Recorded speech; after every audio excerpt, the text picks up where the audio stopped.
Bismillahirrahmanirrahim. Assalamualaikum warahmatullahi wabarakatuh. Alhamdulillahirabbil alamin. Nahmaduhu wa nasta'inuhu wa nastaghfiruh wa na'udzu billahi min syururi anfusina wa min sayyiati a'malina. May yahdihillahu fala mudhillalah wa may yudlil fala hadiyalah. Asyhadu an la ilaha illallah wahdahu la syarikalah wa asyhadu anna Muhammadan abduhu wa rasuluhu wa la nabiyya ba'da. Allahumma salli wa sallim wa barik ala sayyidina Muhammad wa ala alihi wa ashabihi wa man tabi'ahum bi ihsani ila yaumiddin, amma ba'd. Qala Allah Ta'ala fil Qur'anil Karim, a'udzu billahi minasy syaithanir rajim.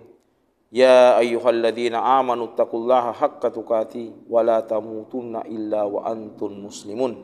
Sadaqallahul azim wa sadaqa rasul karim wa nahnu ala dzalika syahidin wasyakirin walhamdulillahi rabbil alamin. Sidang jamaah, kita berjumpa lagi di kajian sepekan ini.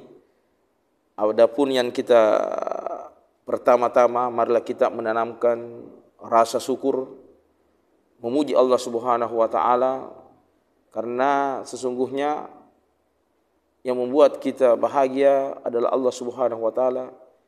Allah tidak henti-hentinya mengurus kita 24 jam. Banyak kesulitan-kesulitan kita, Allah selesaikan masalah kita. Dan yang patut kita syukuri adalah ketika Allah masih memberikan kita iman. Nikmat iman inilah yang membawa kita ke tempat yang berkah ini, duduk bermajelis seperti ini. Nikmat iman inilah yang membuat kita semakin hari semakin takwa kepada Allah Subhanahu wa taala.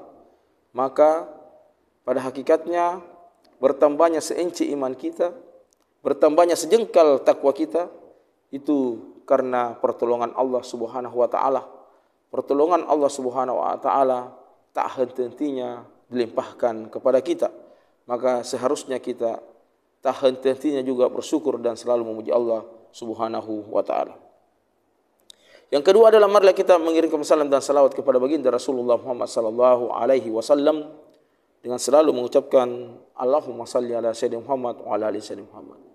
Ikhwanu fillah, para jemaah sekalian, di dalam kehidupan kita ini terkadang kita berbuat amal, berbuat sesuatu, melakukan sesuatu, terkadang orientasi kita itu adalah dunia. Melakukan pekerjaan, terkadang kita merasa tidak selesai pekerjaan ini. Seakan-akan lama sekali pekerjaan kita lakukan.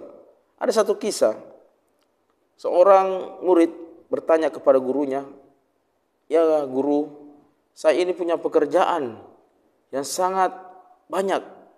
Berat sekali saya lakukan, apa yang saya harus lakukan agar pekerjaanku cepat selesai?" Maka gurunya menasihati, baca Al-Quran. Baca Al-Quran 1 juz 1 hari. Muridnya mengatakan, sedangkan setengah juz 1 hari, saya biasa terlambat ke kantor dan lama saya kerjakan pekerjaan ini. Tetapi karena nasihat gurunya, dia dengarkan nasihat gurunya. Maka sebelum ke kantor dia membaca 1 juz 1 hari. Ternyata tiba di kantornya, cepat sekali pekerjaannya selesaikan. Besok lagi dia baca 2 juz sebelum ke kantor, semakin cepat lagi pekerjaannya, semakin mudah dia kerjakan, tidak ada kesulitannya. Maka inilah artinya apa? Ketika kita dekat sama Allah Subhanahu wa taala, kita takwa kepada Allah Subhanahu wa taala, maka Allah akan mudahkan segala urusan kita. Sebagaimana ada hadis Rasulullah sallallahu alaihi wasallam dari Zaid bin Sabit. Ini Zaid bin Sabit adalah sahabat Rasulullah sallallahu alaihi wasallam kaum Al-Ansar. Jadi salah satu penulis wahyu Rasulullah sallallahu alaihi wasallam. Penulis surat Rasulullah sallallahu alaihi wasallam. Ini adalah Zaid bin Sabit. Dan ini adalah termasuk sahabat kesayangan Rasulullah sallallahu alaihi wasallam. Pernah berkata dalam satu hadis mulianya, "Ana sami'tu Rasulullah sallallahu alaihi wasallam yaqulu," saya pernah mendengar Rasulullah sallallahu alaihi wasallam bersabda, "Man kanatid dunya hammahu," siapa yang dunianya menjadi tujuannya, "farraqallahu alaihi amrahu," maka Allah akan mencerai-beraikan segala urusannya.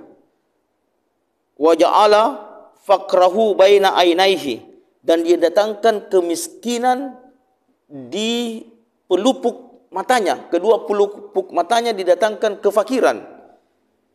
"Walam ya'tihi minad dunya illa ma kutiba alaihi," dan akan diberikan dunia itu sesuai saja apa yang telah dituliskan kepadanya.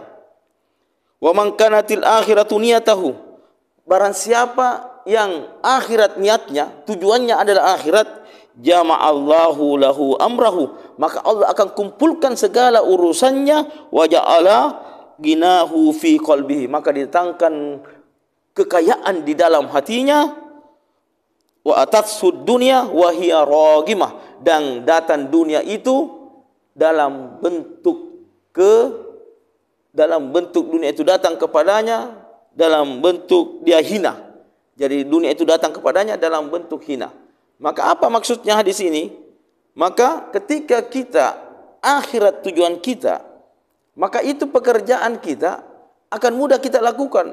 Yang tadinya mungkin kita bisa kerjakan 10 hari, tetapi kalau kita dekat sama Allah, tujuan kita akhirat, maka Allah mengumpulkan urusan itu dalam satu urusan yang singkat, dan Allah akan memberikan kekayaan di hati kita. Ternyata kekayaan yang hakiki itu adalah di hati. Karena bahagia dan tidaknya orang itu kurangnya di hati. Kalau hatinya senang, maka bahagialah orang itu. Kalau hatinya kaya, maka tentramlah orang itu. Tidak ada kesulitan-kesulitan dalam hidupnya. Karena hatinya merasa tentram dan bahagia. Maka kekayaan yang hakiki itu terletaknya di hati.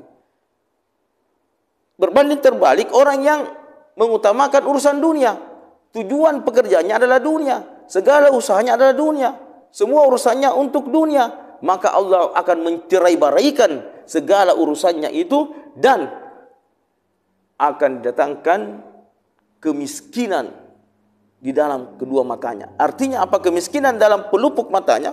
Setiap yang dia lihat itu merasa kekurangan terus. Dia lihat dirinya selalu merasa kekurangan. Dia lihat orang lain selalu dia merasa kekurangan. Akhirnya apa? Tidak ada ketentraman, tidak ada kebahagiaan di dalam dirinya. Dan segala urusannya Allah akan cerai-beraikan. Artinya dia akan menemukan kesulitan-kesulitan di dalam pekerjaannya, di dalam urusan dunianya. Lama sekali pekerjaannya akan tuntas, sibuk terus dunia. Akhirnya apa? Lupa berzikir kepada Allah Subhanahu wa taala. Maka Allah berfirman di surah Al-Munafiqun ayat 9. A'udzubillahi minasyaitonirrajim. Ya ayyuhalladzina amanu la tulhikum amwalukum wala auladukum an dzikrillah wa may yaf'alu dzalika faulaika humul khasirun. Hai orang-orang yang beriman, jangan kamu dilalaikan harta dan anakmu untuk mengingat Allah. Barang siapa yang melakukannya, maka dia termasuk orang-orang yang merugi. Maka ini juga renungan bagi kita. Siapa yang mengutamakan urusan hartanya dan disibukkan oleh anak-anaknya, tidak mengingat Allah, maka ini termasuk orang-orang yang merugi. Banyak orang ketika azan berkumandang, dia masih sibuk dengan pekerjaannya. Pekerjaannya di kantor, waktu sholat duhur, masih sibuk dengan pekerjaannya di kantor. Sementara yang memanggil ini adalah Allah Subhanahu wa taala. Sementara urusan di kantor itu adalah urusan dunia. Maka orang-orang seperti ini nanti di akhirat kelak dia termasuk orang-orang yang merugi, dan dia akan menyesal nantinya. Terkadang juga ada yang disibukkan dengan urusan-urusan keluarganya. Waktu sholat masih sibuk dengan urusan keluarganya di dalam rumahnya. Sibuk bermain dengan anaknya. Akhirnya apa? Lupa waktu sholat. Ini termasuk peringatan bagi kita. Jangan dilalaikan urusan dunia kita untuk urusan akhirat kita. Tapi kalau kita urusan akhirat kita lakukan, maka dunia akan ikut terus, dan hebatnya jika tujuan kita akhirat, maka dunia itu datang kepada kita. Bukan yang kita yang cari dunia, itu dunia yang datang kepada kita dalam bentuk apa? Dalam keadaan apa? Dalam keadaan hina. Maka inilah yang harus kita lakukan. Orientasi kita hidup di dunia ini, pekerjaan kita, segala aktivitas kita, niatkan untuk akhirat, niatkan karena ingin mencari ridhonya Allah Subhanahu wa taala. Semoga nasihat yang singkat ini bermanfaat bagi kita, dan semoga yang hadir semua di sini mendapatkan rahmatnya Allah Subhanahu wa taala. Kita tutup dengan kafaratul majlis. Subhanakallah wa bihamdik, asyhadu an la ilaha illa anta, astaghfiruka wa atubu ilaik. Assalamualaikum warahmatullahi wabarakatuh.